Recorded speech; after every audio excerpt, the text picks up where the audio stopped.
Greetings, everybody. Rajee Narinesingh here. So, do you look at me as someone that's like really out there? Someone that just doesn't care, and I'm like crazy out of my mind? Well, there's people out there in the world that look at us, look at someone like me, and they look at the transgender community as folks that don't care. Like, we're just so far out there, and, we're out of our minds, and we don't care how we show up in life, and we don't have morals and standards and boundaries. Now, anytime you're talking about a demographic of people, there's all types of people within the demographic. But for the most part, a lot of us are conscientious about how we show up in the world. We have standards and morals and boundaries, and we want to do good things and be a positive contribution or play a positive role in society. I can speak for myself. I know I certainly want to do that. I think the stigma comes from when you are in a demographic of people that tend to live, not all of us, but a lot of us, on the fringes of society. That's the sort of thing that happens. That's the stigma that happens. And it's not our fault. I mean, we are who we are. It's because of the discrimination and the injustice and, all of those things that transgender people face when you're trying to maneuver through society. So, like I said, I can speak for myself. And I think, for the most part, I have pretty good boundaries. I definitely have morals and standards about me. There have been some times where temptation has almost got the best of me. Almost. But because of my morals, the M word, I think I made a great decision. Yeah. One of those times, oh my God. Okay, so I used to be friends with this girl years ago. And she had a boyfriend. They lived together.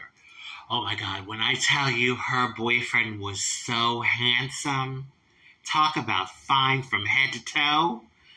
Well, how I know that is I would go visit her sometimes, he'd just have shorts on and, anyway.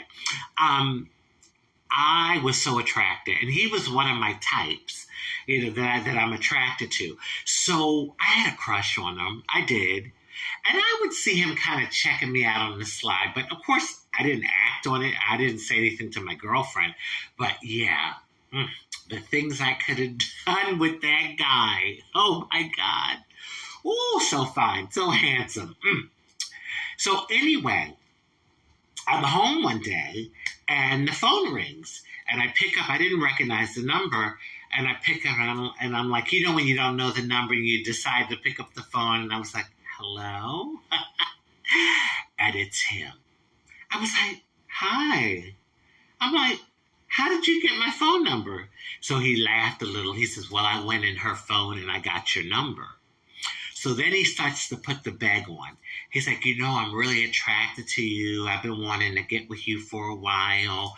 And he starts to beg, basically, to hook up with me. And, he wanted us to, do the do. So it was tempting, y'all. But I told him, I said, you're good looking. I think you're a really handsome guy. And yes, there's an attraction. And I like you. I like your personality and all. But I said, I cannot do this because how can I look in my friend's face knowing that I was, freaking around with her man? I couldn't do it. And I'll tell you, to this day, I'm happy that I didn't. I'm happy that I didn't act on that. So yes, I am a multiracial transgender woman of color, and I have morals. I have a few other things too. But I have morals, and I try. We're all human beings, and we're works in progress. And, I've certainly had my moments, and I've certainly made my mistakes. But that is a time where I am happy that I stuck to my guns and, just didn't do it. Didn't do it. But boy, the things I could have done with him. Oh, on that note, I want to wish everyone love, happiness, peace, good health, prosperity, and many wonderful blessings.